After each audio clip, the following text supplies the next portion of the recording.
Hi, this is the Digital Book Reader, and today I'm going to be talking about my June book life. My book life in June is basically what I bought and what I read and my thoughts on what I read. So generally I'm going to start out with what I bought. The way I try and make sure I'm always going through my book archive is that I only allow myself to get half as many books as I read the previous month, rounded up, as far as buying new books. So if I buy 5 books in May, then that means that I will allow myself to buy 3 new books in June. Sadly, in May, well, not sadly, but in May, I was only reading one book, and that was the Mahabharata. So once again, I'm rounding up. So half of one rounded up is 1. And the one book I did buy for myself in June is The Republic of Thieves by Scott Lynch. The 3rd book in the Locke Lamora book series. I really enjoyed the first book, The Lies of Locke Lamora. I'm definitely going to be reading the 2nd book, and I knew I was going to read all 3. So this month I bought the 3rd book, and that way it'll be in my queue to hopefully read by the end of this year. As far as the books that I read in June, I finally finished the Mahabharata, a modern rendering. And I want to be clear, this is not the actual Mahabharata. This is kind of like, the Mahabharata is a super long epic poem. And it has religion, it has advice, it has life skills. It's this super long poem. I knew I wasn't going to be able to dive into all of that. So what this, Ramesh Menon is the author. So what Ramesh did is basically, he kind of took the main story elements, he put it down in prose, and he kind of condensed it a little. Now, I say condensed it a little because it's still 1,500 pages, and it took me 6 weeks to read, but it is an amazing book. Now, I want to preface this by saying one of the book volumes or book series that kind of defined my life was Bulfinch's mythology. When I was young, I basically spent a summer reading Bulfinch's mythology, all the volumes. And what I would pretty much do during the summer is I would go to the library at about noon, and I would stay there and read till about 4 and then head home. And Bulfinch's mythology just rocked my world. It made me the nerd I am today. It made me the tech person, the digital reader. It made me the comic book reader I am today, because I would read those stories and I would go home and I would just think about them and dream about all these wonderful characters. So all that to say, I'm a big mythology guy. Bulfinch's mythology was really important series of books to me. And the Mahabharata is so different because the Bulfinch books were so much about the actions that the characters took. And they were fantastic actions. The Mahabharata is so much more. It has a lot of their actions, but it's much more about emotions and feelings and how people felt and what they were really feeling about certain things going on during these stories. So to me, it had a much bigger emotional component than Bulfinch's mythology. And so often I would be reading stuff in the Mahabharata modern rendering, and I would be like, what this character is going through is relevant today. The anger this character is feeling is relevant today. So the Mahabharata is a fantastic story, but for most people in America, the mythology that we read is never going to be the real mythology. Whether it's Greek mythology, whether it's Roman, whether it's Irish or Celtic or the King Arthur stuff, it's never going to be the real thing because it almost invariably has to be translated. And in that translation, we are at the mercy of that translator and what they feel was important to the story. Key to mythology is you're going to get the big things that happen, but we're never going to know exactly what those people said and how they said it. So all that to be said, the Mahabharata was an incredible story, but I wavered between 4 and 5 stars because it did get a little preachy at times about stuff that just isn't relevant or important to me. And especially in the second half of the book, when they're having the battle, some of it is repetitive in that they'll have, Bhimsha doing something. Bhimsha is one of the characters. Or, they'll have one of the characters doing something. And then a couple chapters later, they'll have a character with a different name who's kind of doing the same thing. And so they kind of repeat magnificent feats again. But for a 1,500 page book, I guess some of that has to be expected.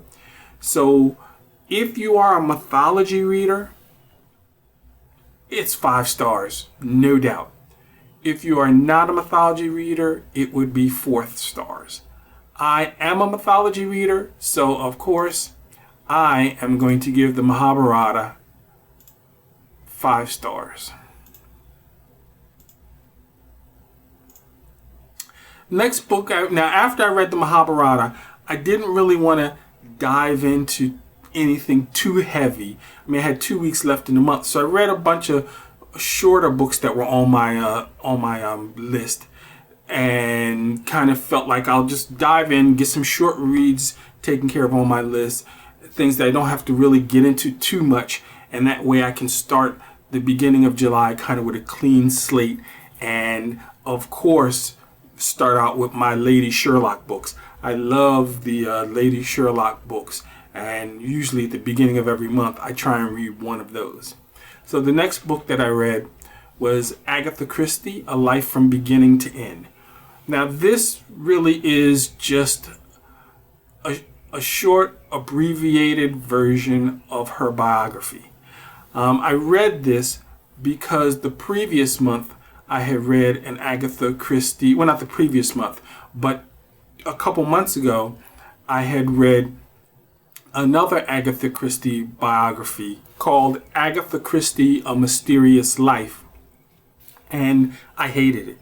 I just thought whoever wrote it was just really seemed out of touch with what people would think of the way she told Agatha Christie's story, and she added so much opinion and her views of life. And in a biography, I don't really want to read the author's particular views of life and how things should be, but I just was not a fan of it. So I said, let me just get a boiled down version of Agatha Christie's story just to see what I think of it. And I read this book. It was okay. I mean, definitely wasn't bad. It was exactly what I wanted. But the sad part is, after reading it, I just felt the same thing. I was just like, my gosh, for somebody who wrote so many incredible books, for somebody who is one of the top 5 authors in the history of man, she just had a really boring life. I mean, not so much boring, but it was this average, privileged life of the times. And she didn't seem like a really good person, just kind of there, and what you would expect of a woman of her social class in that time. I'm not saying she was evil or anything, but there was nothing inspirational to me in her life story. And it's just amazing that she wrote these stories that captured so many people of so many different cultures across the world for so many generations. And she just was not terribly interesting. So this it did its job. So when a book does its job, I'm going to go ahead and give this book 3 stars.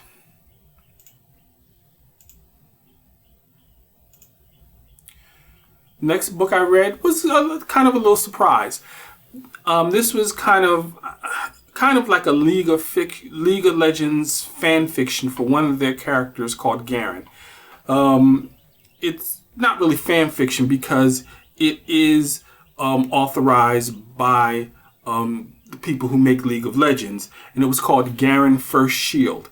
And Garen is one of the characters you can play in League of Legends. And in this story, he leads a small team of warriors to check on a diplomat who has gone missing. And they get there, they find a diplomat who's gone missing. They're going to a town that's supposed to be allied with Garen's town, and then hijinks ensue. And this was actually good. I mean, this was another thing. Most of these books I'm going to be talking about are pretty much novellas, but this was actually good. I enjoyed reading it. It didn't bring anything new to the table, but it was exciting. It had good fighting. It was good action. And if somebody asked me if they should read this, if they're not into video games or League of Legends or anything like that, they're probably better books. But if they are kind of into video games and League of Legends and that kind of stuff, I definitely would recommend it. Once again, torn between 3 and 4 stars. I think for me, I'm going to give this 4 stars because I did kind of like it. I don't know if I would read more. So I guess if I don't know if I would read more, then I have to give it 3. So I'm going to give this 3 stars, but I would say 3 stars on the high side because I did enjoy it. I just don't know if they came out with another book, if I would read it. And that is absolutely the criteria for a 3-star book. So let me give that 3 stars.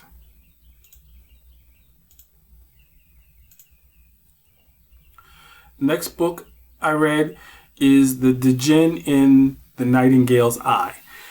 This was 5 fairy stories, and they call it 5 fairy stories, but I just want to be clear, these stories are very adult. They are very dense.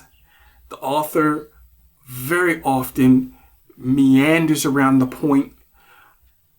I really was close to giving this book 2 stars, and that's because the author just overwrites everything. He just meanders around the bush all the time. And out of the 5 stories, 1 I just literally didn't really understand. 1, I couldn't really call it a story. It was just, I guess, a report is the best way I can put it. And the 2 stories that I did like, luckily, the title story, The Djinn in Nightingale's Eye, I liked, but the first half of that story, and remember, this is a short book and 5 stories in a short book. So when I say the first half was not good, that lets you know it didn't really help itself a lot. So the first half of The Djinn in Nightingale's Eye wasn't great. It was more of that meandering, what are you talking about? What's going on? Can you at least start to tell the tale you want to tell? But the second half was very good, and I enjoyed the second half. The story I did like, and my favorite story, was called The Oldest Princess. Obviously, I don't get big into plot things, but the reason I liked it is it was smartly written. It was kind of tried to turn a trope on its head a little bit. It was just a nice story that I enjoyed. This book, I would say, is absolutely not for anyone under the age of 20. It is not written for younger readers. It's not written for people, I think, who are big fans of typical fairy tale type stories and books. It is just written at this super high, super dense level, And I just kept reading this going, what's going on? What is he talking about? And the more I think about this book, the more I think I got to give it 2 stars. I was going to give it 3, but the honest truth is the 2 good stories weren't really good enough to raise it to a 3. So I got to give it a 2. I don't know if I'd call it a dog, but it was definitely a book where the author just got lost in his own love of his own words and writing and just kept getting lost in these fairy tales where he just couldn't really get them out in a way that really captured my attention or made me enjoy them. So this is going to get 2 stars. Usually, when I do 2-star books, I usually will do a quick YouTube short to label as the dog of the month. This is 2 stars, but I feel like it's kind of a high 2 stars. So I don't know if I would say it's a dog. I didn't hate the book. I just wasn't a fan of his writing. But when he got to the point and when he talked about what the story was about, I did kind of enjoy some of those things.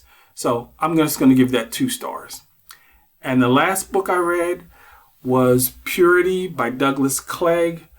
Whew. First of all, I really read a lot of fantasy. I read a lot of science fiction. I read a lot of superhero fiction. I don't really read contemporary thrillers. I don't really read contemporary books about human issues and interaction like Flowers in the Attic or something like that. So this book, when I read it, I didn't know what I was going to get into. This was the bomb. Sometimes I'll read a book and I just feel like this should be a movie, and it feels like I'm watching the movie as I'm reading the book. I kind of picture who's in the movie and what that star would look like. This was a fantastic story for me. It's basically about this kid who grows up. He's kind of like a townie. He grows up on this island, and he's on the island all year long, but during the summer, people come to the island, and so he's like a townie on the island, and there's this girl he is in love with who basically is this wealthy girl who comes to the island every year. And one year, she comes to the island with a boyfriend, and then hijinks ensue. This was an excellent book. When I read this book, I was just like, I love books that sound like they could happen. I love books that make me feel like, yes, this is pretty much how people act, for good and bad. But this is how people act. And I just felt like this book, although some wild stuff happens, in this book, I never felt like, yeah, nobody would ever really do that. I just kept thinking to myself, yeah, people would do that kind of stuff. So this has interested me to read more contemporary thriller type books or more contemporary relationship type stories. I mean, I don't have a great genre to say what this is. I mean, they're calling it fiction and horror. It's not horror at all. It is, like I said, to me, it's kind of a Flowers in the Attic kind of thing where it's about people's relationships and people who triumph and people who fail and how people navigate those things. That to me is what it's like. And I thoroughly enjoyed this book. So this book definitely, for me, gets 5 stars. This is a book I would recommend to anybody because, man, it was pretty good. So those are the books I read. So I had a good month. I've got to 1, 2, 3, 4. I got through 5 books in June. And of those books, I did have a stinker. But the Garen book was surprisingly good to me. The Garen First Shield was surprisingly good. I loved the Mahabharata. And I loved Purity by Douglas Clegg. I know the Mahabharata was 1,500 pages, but if I had to pick my favorite book that I read in June, it would definitely be Purity. I would recommend anybody pick up Purity. It's a super quick read. It's basically a novella again. And you will just enjoy this story. This is Ofori Murray, the digital reader, and keep reading.